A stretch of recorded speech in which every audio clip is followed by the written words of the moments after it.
최근 1,470원에서 등락을 거듭하고 있는 원달러 환율.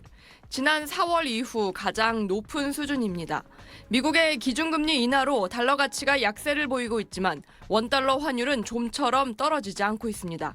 우리나라 개인과 연금 등의 해외 투자가 늘어나고 기업들이 달러를 쌓아놓는 게 원인인데 이 환율이 심리적 저지선인 1,480원마저 넘을 수 있다는 불안감이 커졌습니다. 이에 정부는 국민연금과 한국은행의 외환스와프 계약을 내년 말까지 1년 연장하기로 했습니다. 외환스와프는 한국은행과 국민연금이 원과 달러를 직거래하는 방식입니다. 국민연금이 해외 투자를 위해 달러가 필요할 때 외환시장에서 직접 사는 게 아니기 때문에 이 환율에 직접 영향을 주지 않는 환율 방어 효과가 있습니다. 2022년 100억 달러에서 시작한 외환스와프는 지난해 말 650억 달러까지 확대돼 있습니다. 국민연금은 전략적 환해지 기간도 내년 말까지 연장하기로 했습니다. 환율이 미리 정한 기준보다 높아지면 국민연금이 보유한 달러 표시 해외 자산 일부를 매도하는 건데 시장에 달러 공급이 늘어나는 효과를 기대할 수 있습니다. 국민연금이 고환율 소방수 역할을 계속 맡기로 한 거지만 이 환율 상승 흐름을 뒤집을 수 있을지는 미지수입니다. 환율을 일시적으로 며칠 이렇게 그 상태에서 안정시킬 수 있지만 그거를 계속 환율을 끌어내린다든지 그런 부분들은 어려울 것 같아요. 또 국민연금의 원칙인 수익성과 충돌한다는 지적도 정부가 해결해야 할 숙제입니다. SBS 김혜민입니다. 서울의 한 대형마트입니다. 반찬으로 인기가 좋은 노르웨이산 고등어 한 팩이 12,000원이 넘습니다. 소비자들은 쉽사리 집어들지 못합니다. 배로 올라간 것 같은데 굉장히 많이 올랐어요. 그럼 좀 생각해 봐야 되겠네요.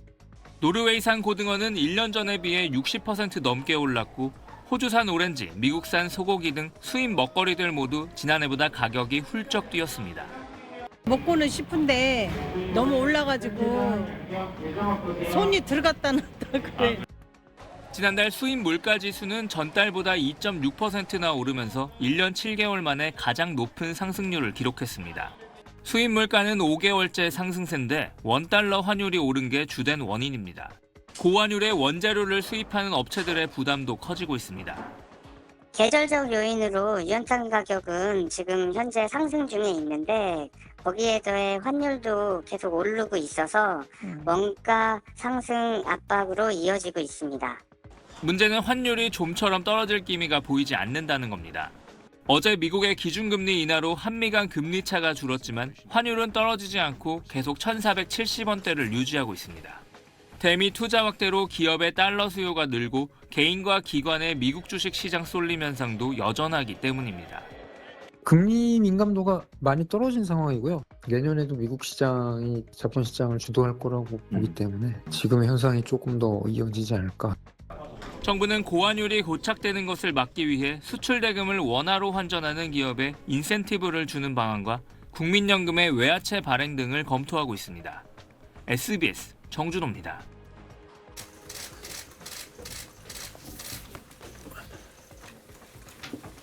예, 안녕하세요. 최근 외환시장에서 국내외 시장 참가자들의 원화 약세 기대가 대폭 확대되는 가운데 환율은 한때 1,470원 중후반대까지 급등하였습니다. 이는 미 금리 인하의 불확실성 그리고 미중영 등 주요국 재정 정치 리스크 지속 등으로 국제금융시장의 불확실성이 매우 높은 상황에다가 우리 국내 시장에서는 구조적 외환 수요 압력이 더해져서 다른 통화 대비 더욱 민감한 모습을 보이고 있는 것도 사실입니다. 정부는 투기적 거래와 일방향 쏠림 현상에 대해 주의 깊게 모니터링하고 있으며 변동성이 지나치게 확대되는 경우 단호하게 대처한다는 기존 원칙 하에 대응해 나갈 예정입니다.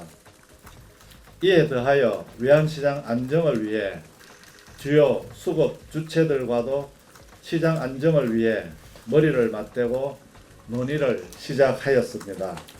오늘 이 자리에서는 주요 외환당국, 국민연금 사자협의체 추진 배경 및 경과에 대해 간단히 설명드리고자 합니다.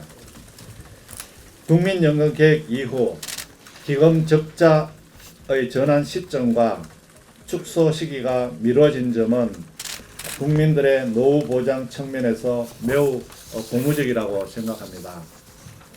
다만 이에 따라 기금 최대 규모가 앞으로 3,600조 원 이상으로 급증할 것으로 예상되면서 우리 경제 금융시장이 확대되는 연금의 규모를 감당할 수 있을지에 대한 고민도 커지고 있습니다.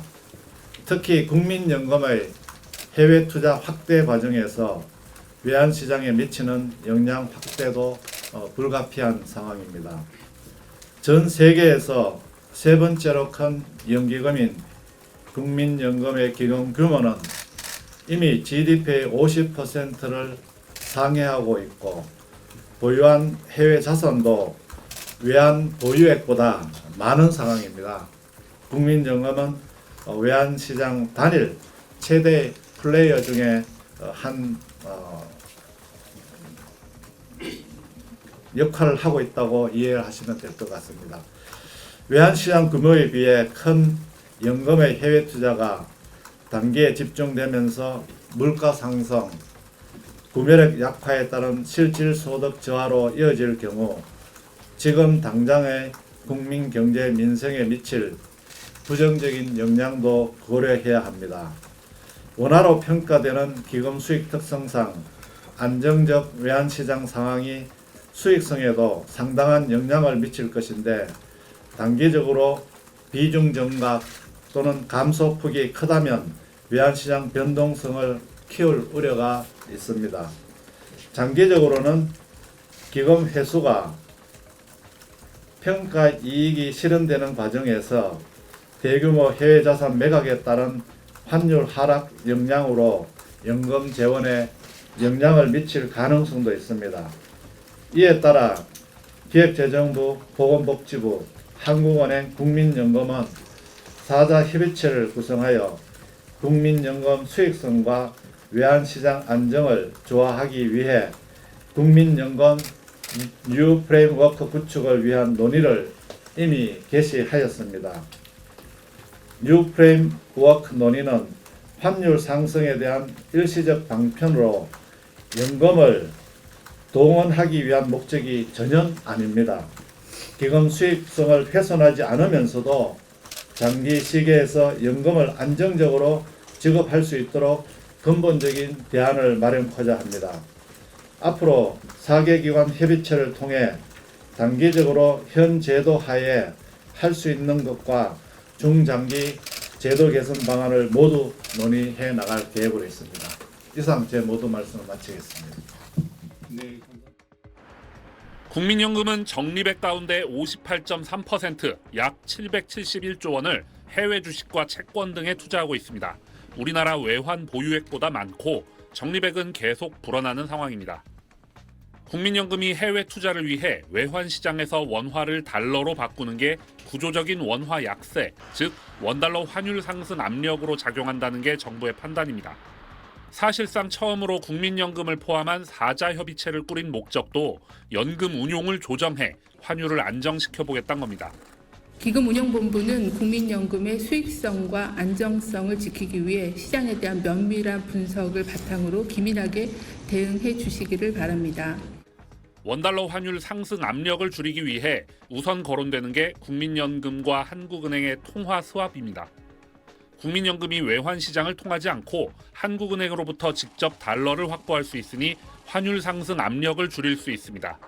연간 650억 달러 한도인 스와프 계약이 올 연말 종료되는데 이걸 연장하는 게 유력합니다. 국민연금이 외환 시장에서 더 적극적으로 환 해지를 하는 방법도 있습니다. 예를 들어 선물한 시장에서 달러를 팔면 환율 변동으로 인한 해외 투자 자산의 수익률 변동 위험을 줄일 수 있는데 선물한 매도는 현물 시장에서 환율 하락 요인으로 작용합니다. 다만 수익률과 안정성이 최우선인 국민연금을 환율 방어 수단으로 쓰는 게 맞느냐 논란이 생깁니다. 환율이 의외의 방향으로 튈 경우 국민연금이 환차익 기회를 놓치거나 손실을 볼 수도 있기 때문입니다.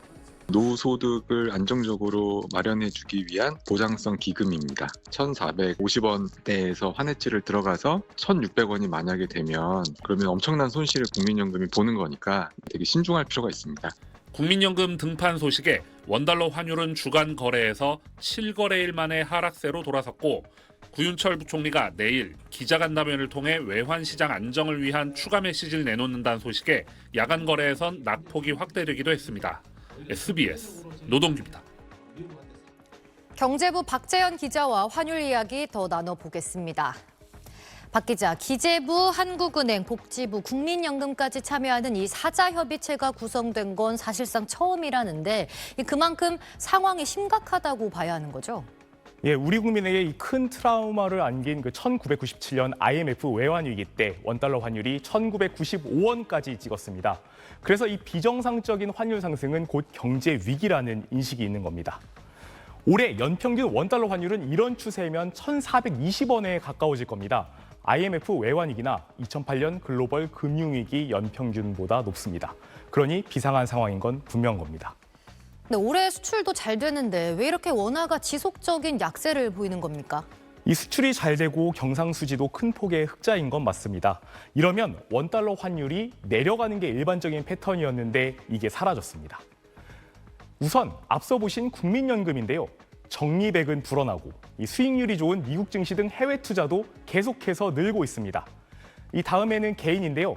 해외 주식 투자 열풍이 식지 않으면서 지난달 서학 개미들이 순매수한 해외 주식 규모가 68억 달러로 9월에 2.5배에 달했습니다. 원화를 달러로 바꾸는 수요가 그만큼 많아지고 있는 겁니다. 또 이게 수출해서 달러를 벌어들인 기업도 원화로 다 바꾸는 게 아니라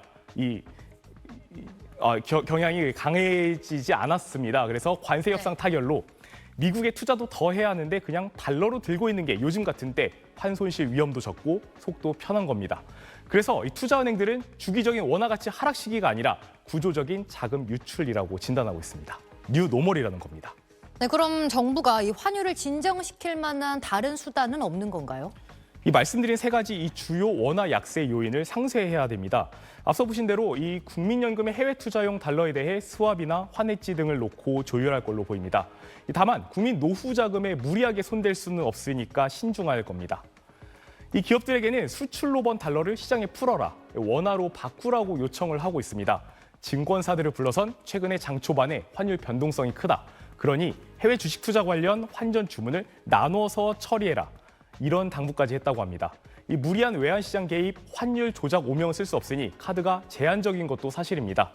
전문가들은 다음 달 미국의 기준금리를 내리면 금리 여정폭이 줄면서 환율이 다소 안정될 걸로 보고 있습니다. 거꾸로 모레 우리 금통위는 금리를 동결할 가능성이 높아 보입니다. 네, 박 기자 잘 들었습니다.